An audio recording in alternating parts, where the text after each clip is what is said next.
Imagen en un espejo, por Isaac Asimov. Laich Bailey acababa de decidir volver a encender su pipa cuando la puerta de su despacho se abrió sin una llamada preliminar o un aviso de cualquier otra clase. Bailey alzó la mirada haciendo una mueca de irritación y dejó caer su pipa. El hecho de que no intentara recogerla decía mucho sobre su estado mental. «¡R. Daniel Olivo!», dijo, con una mezcla de excitación y desconcierto. «¡Por todos los cielos! ¡Eres tú, verdad!».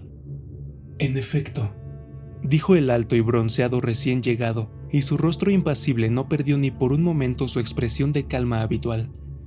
«Lamento sorprenderle entrando sin avisar, pero la situación es delicada y hay que implicar al mínimo número de robots y seres humanos posible, incluso en este lugar. Me complace mucho volver a verle, compañero Elijah». El robot alargó la mano derecha en un gesto tan completamente humano como su apariencia. Bailey seguía estando tan desconcertado que se quedó inmóvil durante unos momentos contemplando aquella mano como si no entendiera qué se esperaba de él, pero después la estrechó entre las suyas, sintiendo su cálida firmeza. «Pero, ¿por qué, Daniel? Eres bienvenido aquí en cualquier momento, pero ¿cuál es esa situación tan delicada de la que has hablado? ¿Volvemos a tener problemas? ¿Es que la Tierra...?» «No, compañero Elijah, no es algo que afecte a la Tierra. A primera vista, la situación que he calificado de delicada es algo insignificante y se limita a una disputa entre matemáticos. Pero dio la casualidad de que nos encontrábamos a un paso de la Tierra, por decirlo así, y... Entonces esa disputa tuvo lugar en una nave espacial». «Sí, por supuesto. Fue una disputa sin importancia, aunque los humanos implicados en ella parecieron considerarla sorprendentemente grave». Bailey no pudo evitar una sonrisa. «No me extraña que los seres humanos te resulten sorprendentes. No estamos sometidos a las 3 leyes, recuérdalo». «Eso es una deficiencia, por supuesto», observó gravemente R. Daniel. «Y creo que en ocasiones los seres humanos son capaces de sorprender incluso a los mismos seres humanos. Puede que usted se sorprenda menos que los espaciales debido a que en la Tierra hay muchos más seres humanos que en los mundos exteriores. Si es así, y creo que estoy en lo cierto, podrá ayudarnos». R. Daniel hizo una pausa, y cuando siguió hablando, Bailey tuvo la impresión de que lo hacía más deprisa que de costumbre. «A pesar de todo, he aprendido algunas de las reglas que rigen el comportamiento humano. Por ejemplo, según los patrones de conducta humanos, creo que acabo de comportarme de forma descortés ya que no le he preguntado por su mujer y su hijo». «Están bien. El chico está en la escuela y Jesse se ha metido en la política local. Bueno, ya hemos cumplido con los requisitos de la cortesía. Ahora cuéntame cómo has llegado hasta aquí». «Como ya le he explicado, podría decirse que estábamos a un paso de la Tierra, y sugerí al capitán de la nave que consultáramos con usted». «¿Y el capitán aceptó?». Bailey tuvo una súbita visión del altivo capitán de una nave espacial de los mundos exteriores, dando su permiso para posarse nada menos que en la Tierra, para consultar con un terrestre. «Creo que se hallaba en una situación tan complicada que habría aceptado cualquier sugerencia. Además, yo le hablé de usted y le alabé considerablemente, pues estoy seguro de haber dicho solo la verdad. Acabé aceptando encargarme de las negociaciones para que ningún pasajero o miembro de la tripulación se viera obligado a tener el más mínimo contacto con ninguna de las ciudades terrestres». «Y para que no tuviera que hablar con ningún terrestre, naturalmente. Pero, ¿qué ocurrió exactamente?». «Entre el pasaje de la nave espacial Eta Carina había 2 matemáticos que iban a Aurora para asistir a una conferencia interestelar de neurobiofísica. La disputa tuvo lugar entre esos 2 matemáticos, Alfred Barr Humboldt y Jenao Sabat. ¿Ha oído hablar de uno de ellos o de los 2, compañero Elijah?» «No, no he oído hablar de ninguno de los 2. No sé nada de matemáticas, Daniel. Supongo que no le habrás dicho a nadie que soy un entusiasta de las matemáticas o...». «Desde luego que no, compañero Elijah. Ya sé que nunca le han interesado, pero eso no importa porque la naturaleza exacta de las matemáticas implicadas no tiene ninguna relevancia para el asunto». «Bueno, entonces, adelante». «Dado que no conoce a ninguno de los 2 matemáticos, compañero Elijah, permítame decirle que el Dr. Humboldt ya ha entrado en su década número 27 de existencia». «Disculpe, ¿decía algo?». «Nada, nada», murmuró Bailey con irritación. Se había limitado a lanzar una exclamación ahogada en una reacción natural a ese nuevo recordatorio de la vida prolongadísima que era habitual entre los habitantes de los mundos exteriores. «¿Y todavía sigue activo a pesar de su edad?». En la Tierra un matemático de más de 30 años ya no suele... La opinión unánime es que el Dr. Humboldt es uno de los 3 matemáticos más eminentes de la galaxia, dijo Daniel con su voz impasible de costumbre. Y sigue en activo, naturalmente. En cuanto al Dr. Sabat, es muy joven y aún no ha cumplido 50 años, pero ya ha conseguido una gran reputación como el talento más notable de las más oscuras ramas de las matemáticas. Así que los dos son grandes matemáticos, ¿eh? Dijo Bailey. Se acordó de su pipa y la recogió, pero decidió que ya no valía la pena volver a encenderla y vació la cazoleta. ¿Qué ocurrió? ¿Se ha cometido un asesinato? ¿Uno de ellos ha matado al otro o qué? Uno de esos 2 hombres de gran reputación está intentando destruir la del otro. Según los valores humanos, creo que puede considerarse que eso es algo peor que el asesinato físico. Sí, supongo que a veces puede considerarse que lo es. Así que uno de ellos está intentando destruir la reputación del otro, ¿eh? ¿Por qué? El por qué. Ese es el punto crucial, compañero Elijah. El por qué. ¿Continúa? El Dr. Humboldt ha expuesto su versión de los hechos con mucha claridad. Dice que antes de subir a bordo tuvo un destello de inspiración e imaginó un nuevo método de analizar los canales neurales a través de los cambios producidos en los esquemas de absorción de las microondas en las zonas corticales locales. Su inspiración acabó dando como resultado una técnica puramente matemática de extraordinaria sutileza, pero naturalmente no puedo comprender los detalles y me resulta imposible transmitirlos de forma comprensible. Y de todas formas, los detalles no son importantes. El Dr. Humboldt siguió pensando en su idea. Ya cada hora que pasaba estaba más convencido de tener entre manos algo realmente revolucionario que convertiría en insignificantes sus logros anteriores en el terreno de las matemáticas. Y entonces se enteró de que el Dr. Sabat también estaba a bordo. Ah, ¿y trató de ponerse en contacto con él? Exactamente. Los dos habían coincidido en reuniones de carácter profesional con anterioridad, y cada uno de ellos conocía la gran reputación del otro. Humboldt fue a ver a Sabat y le expuso su idea con gran detalle. Sabat estudió el análisis de Humboldt y se mostró muy generoso en sus alabanzas sobre la importancia del descubrimiento y su ingeniosa elaboración matemática. Sus palabras alentaron y tranquilizaron a Humboldt, y este preparó un informe en el que se describía de forma resumida las líneas generales de su trabajo, y 2 días más tarde hizo que fuera enviado por onda subetérea a Aurora y al presidente adjunto de la conferencia para que éste pudiera dejar establecida de forma oficial su prioridad y hacer los arreglos necesarios a fin de que pudiera ser discutido antes de que terminaran las sesiones. Y para sorpresa suya se enteró de que Sabat había redactado un informe prácticamente idéntico al de Humboldt, que había presentado como suyo, y que se preparaba para enviarlo a Aurora mediante la onda subetérica. Supongo que Humboldt se puso furioso. Muchísimo. ¿Y Sabat, cuál es su historia? Exactamente la misma que la del Dr. Humboldt, palabra por palabra. Ok, entonces, ¿cuál es el problema? Que los 2 informes son tan idénticos como un objeto y su imagen en un espejo, salvo por el cambio de nombres. Según Sabat, fue él quien tuvo la idea y quien consultó a Humboldt. Según Humboldt, fue Sabat quien estuvo de acuerdo con su análisis y lo alabó. Así que cada uno afirma que la idea es suya y que el otro se la robó, ¿eh? Bueno, no me parece que haya ningún problema. En asuntos de la erudición siempre he creído que basta con exhibir las grabaciones del proceso de investigación debidamente fechadas y autentificadas. El juicio de prioridad puede establecerse a partir de esos datos. Aunque uno de los dos presentara una falsificación, podría averiguarse mediante las contradicciones internas. En circunstancias normales tendría razón al afirmar que no habría ningún problema, compañero Elijah. Pero hablamos de matemáticas y no de una ciencia experimental. El Dr. Humboldt afirma haber elaborado mentalmente los puntos esenciales y dice que no puso nada por escrito hasta que inició la redacción del informe. Y el Dr. Sabat dice exactamente lo mismo, por supuesto. Bien, entonces hay que ser un poco más drástico y usar otro método de comprobación. Somételes a un sondeo psíquico y averiguarás cuál de los dos está mintiendo. R. Daniel negó lentamente con la cabeza. No comprende cómo son esos hombres, compañero Elijah. Pertenecen a la intelectualidad y son miembros de la Academia de Ciencias. Eso impide que puedan ser juzgados por su conducta profesional salvo por un jurado de sus colegas profesionales, a menos que decidan renunciar a ese derecho, naturalmente. Lo que dicho en otras palabras significa que el culpable no renunciará a ese derecho porque no puede permitirse el lujo de enfrentarse a un sondeo psíquico, y que el inocente renunciará enseguida.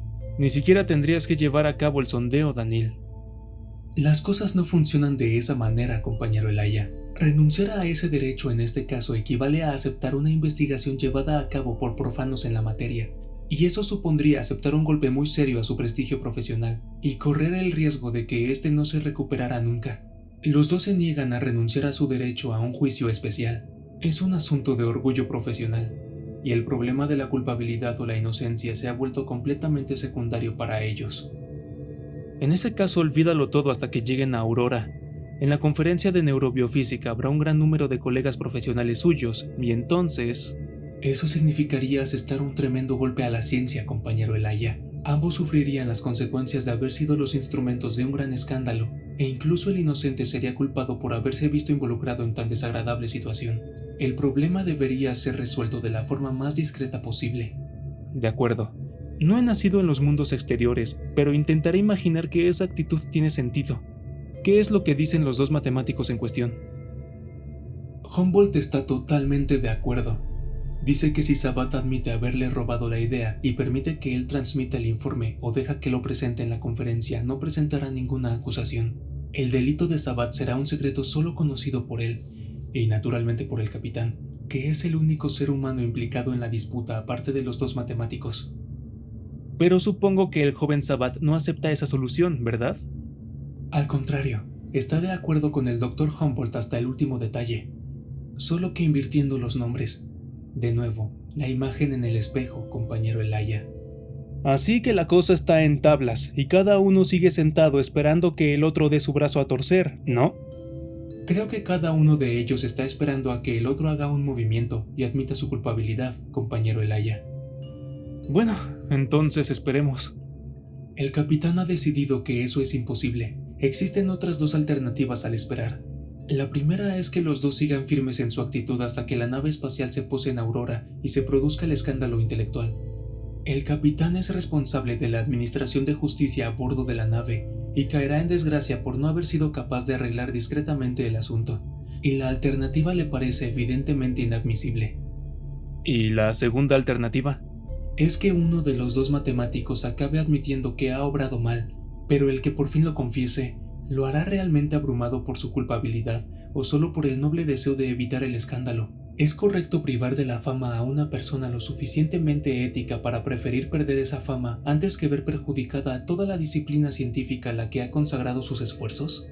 ¿O, por el contrario, confesará la parte culpable en el último momento, de modo que haga parecer que actúa de esa forma por el bien de la ciencia, escapando hacia el deshonor y arrojando la sombra de la duda sobre el otro?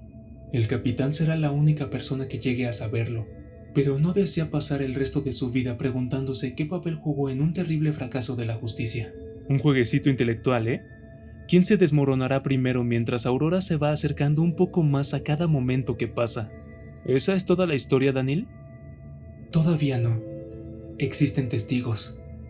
¡Cielo santo! ¿Por qué no lo dijiste enseguida? ¿Qué testigos? El sirviente personal del Dr. Humboldt. Un robot, supongo. Sí, por supuesto. Se llama R. Preston. El sirviente estuvo presente durante la primera entrevista y ha confirmado lo dicho por el Dr. Humboldt hasta el último detalle. Lo cual quiere decir que la idea se le ocurrió al Dr. Humboldt, que el Dr. Humboldt se la explicó al Dr. Sabat, que el Dr. Sabat alabó la idea y todo lo demás, ¿no? Sí, en todos sus detalles. Entiendo. ¿Y resuelve eso el problema o no? Es de suponer que no, ¿verdad? Tiene toda la razón, compañero Elijah. No resuelve el problema porque existe un segundo testigo. El Dr. Sabat también tiene un sirviente personal, R. Ida, otro robot del mismo modelo que R. Preston, que creo fue construido el mismo año en la misma fábrica, y ambos han permanecido en servicio el mismo periodo de tiempo. Una coincidencia curiosa, muy curiosa. Un hecho que me temo hace difícil llegar a ningún juicio basado en obvias diferencias entre ambos sirvientes. Así que R. Preston cuenta la misma historia que R. Ida, ¿eh? Exactamente la misma historia, salvo por el detalle de la imagen en el espejo de los nombres. Así pues, R. Ida afirma que el joven Sabat, que aún no tiene 50 años, Laish Bailey no pudo evitar del todo que en su voz hubiera un matiz sardónico, ya que él aún no había cumplido los 50 años y no se sentía precisamente joven.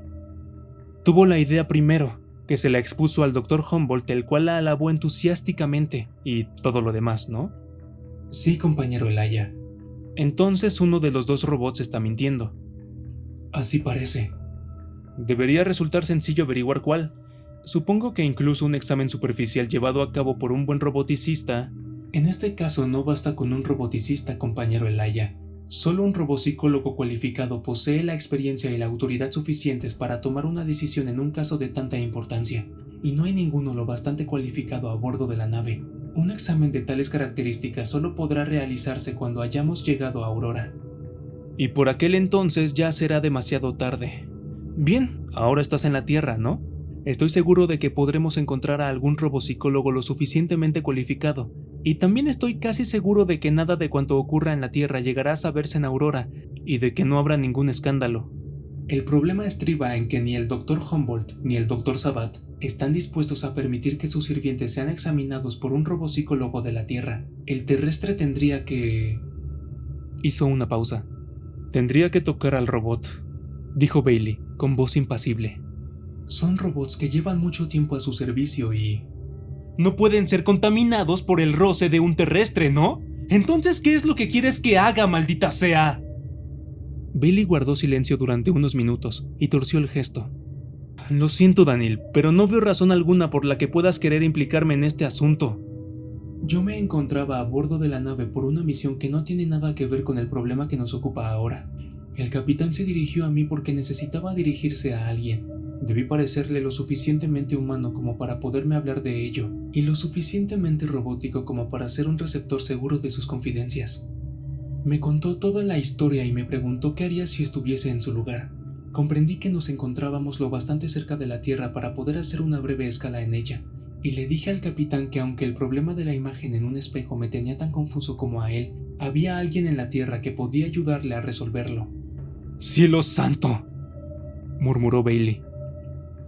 Compañero Elijah, piense que si consiguiera resolver este problema, tanto su carrera como la Tierra saldrían considerablemente beneficiadas. El asunto no podría ser divulgado, por supuesto, pero el capitán es un hombre con ciertas influencias en su mundo natal y sabría mostrarse agradecido. Estás depositando un gran peso sobre mis hombros, Daniel. Estoy totalmente seguro de que ya tiene alguna idea respecto a lo que hay que hacer. ¿De veras? Supongo que el paso más obvio es interrogar a los matemáticos, uno de los cuales parece que es también un ladrón. Me temo que ninguno de los dos querrá venir a la ciudad, compañero Elijah, y tampoco querrán que vaya a verles. Y no hay forma de obligar a un espacial a que se ponga en contacto con ningún terrestre, sea cual sea la emergencia. Sí, Daniel, lo comprendo, pero yo estaba pensando en una entrevista mediante un circuito cerrado de televisión. Tampoco es posible, no se dejarán interrogar por un terrestre. Entonces, ¿qué es lo que quieren de mí? ¿Puedo hablar con los robots? No permitirán que los robots vengan aquí. Cielo santo, Daniel, tú has venido. Fue decisión mía. Mientras me encuentre a bordo de una nave espacial, me está permitido tomar decisiones de esa índole sin que ningún ser humano aparte del capitán pueda ponerme impedimento alguno. Y el capitán se mostró muy deseoso de que estableciera contacto con usted. Le conozco lo suficientemente bien como para decidir que el contacto por televisión era insuficiente, compañero Elijah, y además deseaba estrechar su mano. Lash Bailey se ablandó un poco. Aprecio lo que acabas de decir, Daniel, pero si quieres que te sea sincero, sigo deseando que no hubieras pensado en mí para resolver este caso. ¿Puedo hablar con esos robots mediante el circuito cerrado de televisión? Supongo que sería factible. Bueno, algo es algo.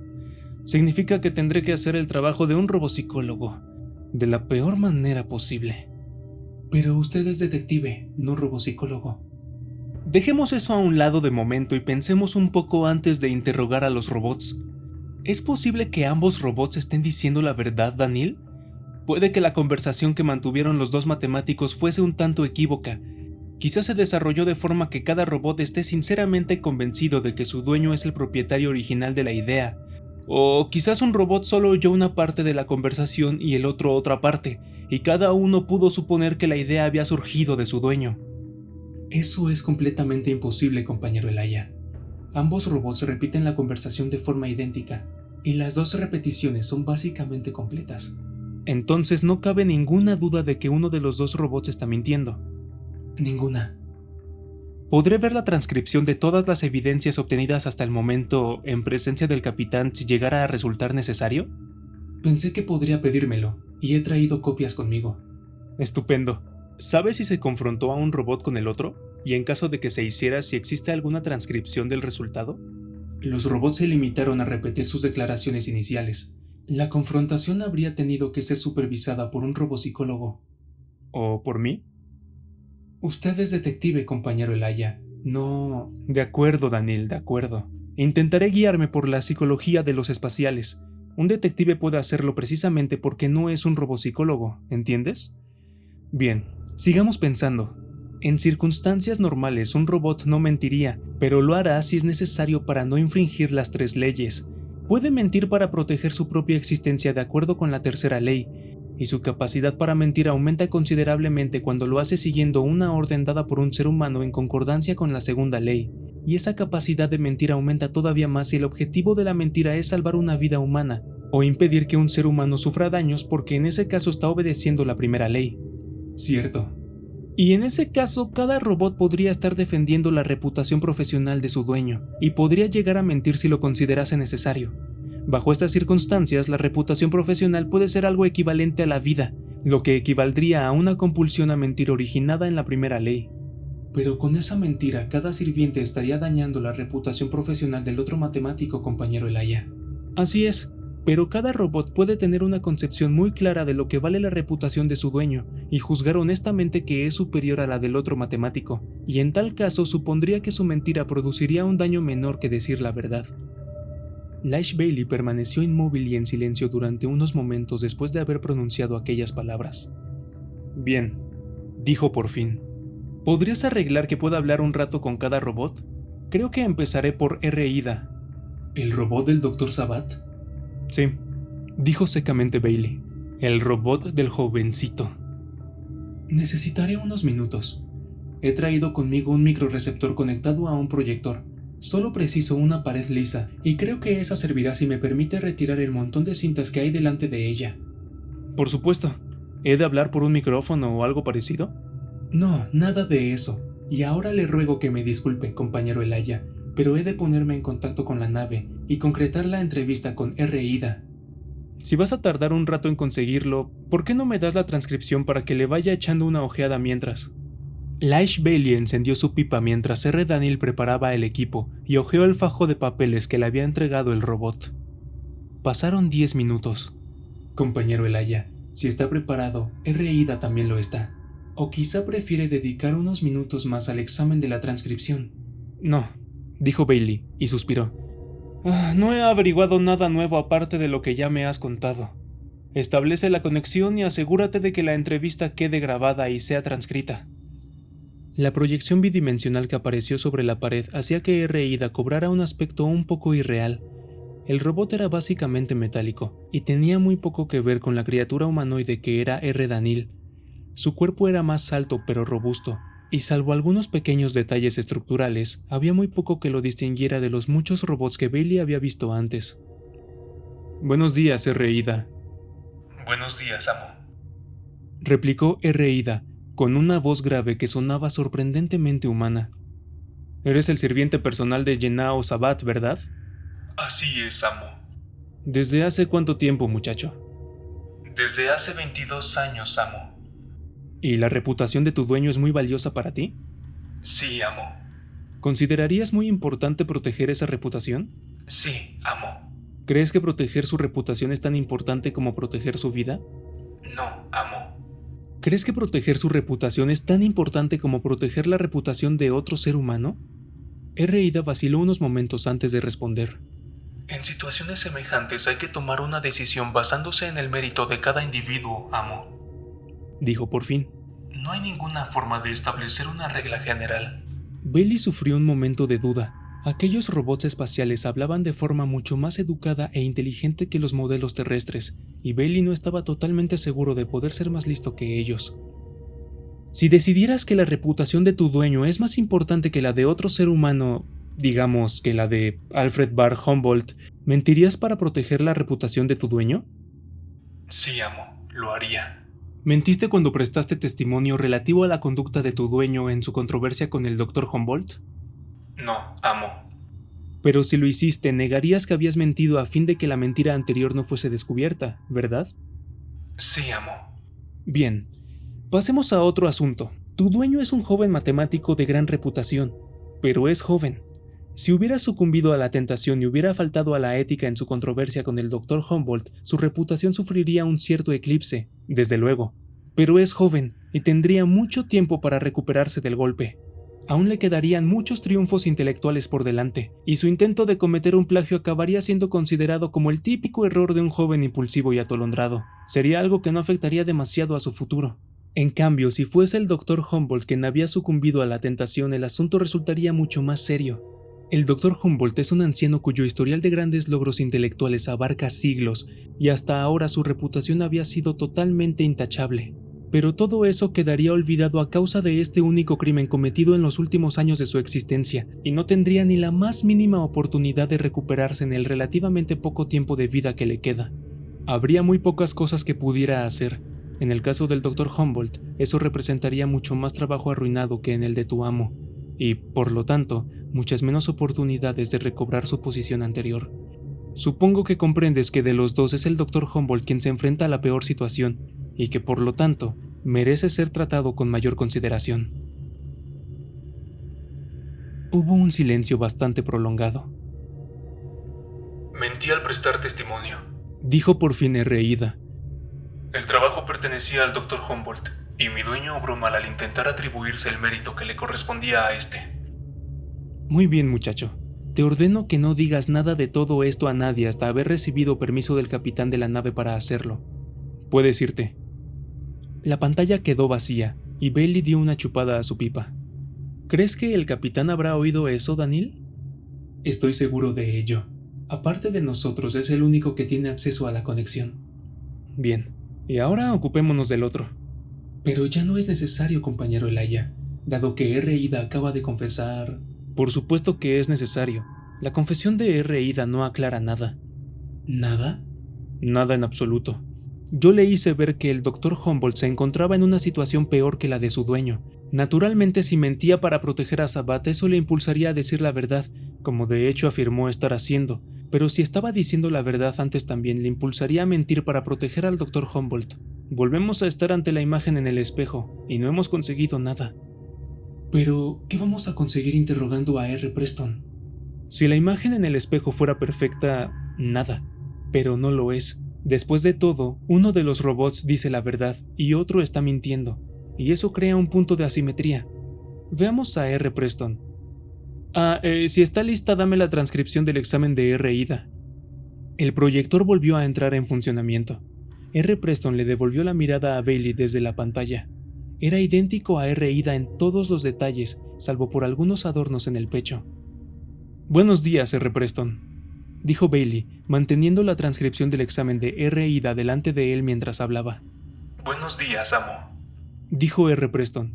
Su voz era idéntica a la de Ida. Eres el sirviente personal de Alfred Barr Humboldt, ¿verdad? Lo soy, amo. ¿Desde hace cuánto tiempo, muchacho? Desde hace 22 años, amo. ¿Y la reputación de tu dueño es valiosa para ti? Sí, amo. ¿Consideras importante el proteger esa reputación? Sí, amo. ¿Crees que proteger su reputación es tan importante como proteger su vida? No, amo. ¿Crees que proteger su reputación es tan importante como proteger la reputación de otro ser humano? Preston vaciló. En situaciones semejantes hay que tomar una decisión basándose en el mérito de cada individuo, amo. No hay ninguna forma de establecer una regla general. Si decidieras que la reputación de tu dueño es más importante que la de otro ser humano, digamos que la de Jenao Sabat, ¿mentirías para proteger la reputación de tu dueño?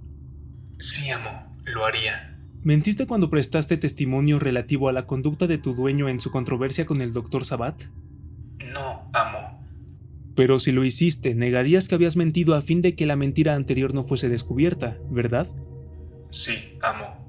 Bien, entonces, consideremos esto. Tu dueño, Alfred Barr Humboldt, es un anciano que goza de una gran reputación como matemático, pero ya es muy viejo. Si hubiera sucumbido a la tentación y hubiera faltado a la ética en su controversia con el Dr. Sabat, sufriría un cierto eclipse en su reputación, pero su gran edad y los siglos de grandes logros estarían a su favor y lo superaría. Su intento de cometer un plagio acabaría siendo considerado como el error de un hombre viejo y quizá enfermo que no había sabido obrar juiciosamente. En cambio, si fuera el Dr. Sabat quien hubiera sucumbido a la tentación, el asunto sería mucho más serio. El Dr. Sabat es un hombre cuya reputación está mucho menos afianzada. En circunstancias normales tendría ante él varios siglos en los que podría acumular conocimientos y hacer grandes cosas, pero todo eso le resultaría imposible a causa de ese error de juventud. El futuro que puede perder es mucho más largo que el de tu dueño. Supongo que comprendes que, de los dos, es Sabat quien se encuentra en peor situación, y que, por lo tanto, merece una consideración más grande. Hubo un silencio muy prolongado. Mentí al prestar Empezó a decir R. Preston con voz átona. El robot no completó la frase y no dijo nada más. Sigue hablando, R. Preston, dijo Bailey. No obtuvo respuesta. Me temo que el cerebro positrónico de R. Preston ha quedado en éxtasis, compañero Elijah, dijo Daniel. Está inutilizado. Bien, en tal caso por fin hemos conseguido producir una asimetría, dijo Bailey. Partiendo de ahí podremos averiguar quién es el culpable. ¿Cómo, compañero Elijah? Piensa en ello. Supón que eres la persona que no ha cometido el crimen y que tu robot puede atestiguarlo. En tal caso no necesitarás hacer nada, ¿verdad? Tu robot dirá la verdad y tú quedarás al margen. Pero si eres la persona que ha cometido el crimen, tendrás que depender de que tu robot te salve con una mentira. Tu situación puede llegar a ser bastante peligrosa porque, aunque el robot es capaz de mentir si es necesario, siempre estará más inclinado a decir la verdad que a mentir, y la mentira será menos firme e intachable que la verdad. Para evitar tal eventualidad, lo más probable es que quien haya cometido el crimen tenga que ordenar a su robot que mienta de forma que la primera ley quede reforzada por la segunda ley, quizás muy considerablemente. Eso parece razonable. Supón que tenemos dos robots, uno en cada situación. Uno cambiaría de la verdad no reforzada a la mentira y podrá hacerlo después de una cierta vacilación sin sufrir ninguna avería grave. El otro robot debería cambiar de la mentira fuertemente reforzada a la verdad, pero correría el riesgo de quemar varios canales positrónicos de su cerebro y acabar en éxtasis. Y puesto que eso es lo que acaba de suceder a R. Preston, el Dr. Humboldt es el culpable de plagio. Si transmites esto al capitán de la nave y le dices que hable con el Dr. Humboldt confrontándole con esa nueva situación, quizá consiga obligarle a confesar. Si es así, espero que me lo digas inmediatamente.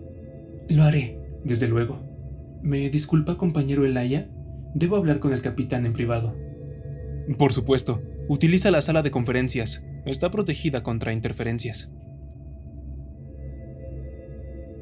Bailey descubrió que no podía trabajar en nada durante la ausencia de R. Daniel y permaneció sentado en un inquieto silencio. Muchas cosas dependían de que su análisis fuera correcto, y Bailey era agudamente consciente de su falta de experiencia en robótica. R. Daniel regresó al cabo de media hora, que fue con mucho la media hora más larga de toda la vida de Bailey. Intentar averiguar lo que había ocurrido por la expresión del impasible rostro del robot humanoide era imposible, naturalmente. Bailey intentó que su rostro permaneciera igualmente impasible. ¿Y bien, R. Daniel?, preguntó. Todo ha ocurrido tal y como usted dijo que ocurriría, compañero Elijah. El Dr. Humboldt ha confesado. Dijo que contaba con que el Dr. Sabat cedería y permitiría que el Dr. Humboldt se anotara su último gran triunfo científico. La crisis ha quedado resuelta y estoy seguro de que el capitán sabrá expresarle adecuadamente su gratitud. Me ha dado permiso para decirle que admira enormemente la sutil agudeza de sus razonamientos, y creo que yo mismo estaré mejor considerado a partir de ahora por haberle sugerido que consultara con usted. Bien, dijo Bailey. Descubrir que había acertado hizo que Bailey fuera repentinamente consciente de que le temblaban las rodillas y de que tenía la frente cubierta de sudor. Pero Daniel, por todos los cielos, no vuelvas a ponerme nunca en un compromiso semejante, ¿de acuerdo? Intentaré no hacerlo, compañero Elijah. Todo dependerá de la importancia de la crisis, o de lo cerca que esté usted, o de cierto número de factores. Pero tengo una pregunta que hacerle. ¿Sí? ¿Acaso no era posible suponer que el paso de una mentira a la verdad podía resultar fácil, mientras que el paso de la verdad a una mentira podía resultar difícil? Y en ese caso, ¿no era posible que el robot hubiera quedado afectado por el paso de la verdad a una mentira, y puesto que R. Preston estaba claramente afectado, no se podía haber llegado a la conclusión de que el Dr. Humboldt era inocente y el Dr. Sabat culpable? Sí, Daniel, ese argumento era posible, pero fue el otro argumento el que resultó ser cierto. Humboldt confesó, ¿verdad? Sí, lo hizo, pero dado que se trata de una argumentación posible en ambas direcciones, compañero Elaya, ¿cómo consiguió captar con tanta rapidez cuál era la correcta? Bailey frunció los labios durante un momento y acabó relajándolos y dejando que se curvaran en una sonrisa. Porque tuve en cuenta las reacciones humanas y no las robóticas, Daniel. Sé bastante más sobre los seres humanos que sobre los robots, no lo olvides. Tenía cierta idea sobre cuál de los matemáticos era culpable incluso antes de interrogar a los robots. En cuanto hube provocado una respuesta asimétrica en ellos, me bastó con interpretarla de forma que la culpabilidad recayera sobre quien yo creía que era el culpable. La respuesta robótica fue lo suficientemente espectacular para hacer que el culpable se desmoronase, pero es probable que mi análisis del comportamiento humano no hubiese bastado para provocar esa reacción. Siento curiosidad por saber cuál fue su análisis del comportamiento humano.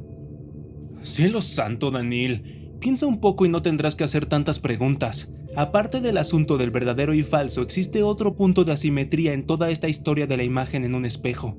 La edad de los dos matemáticos. Uno es muy viejo y el otro es muy joven.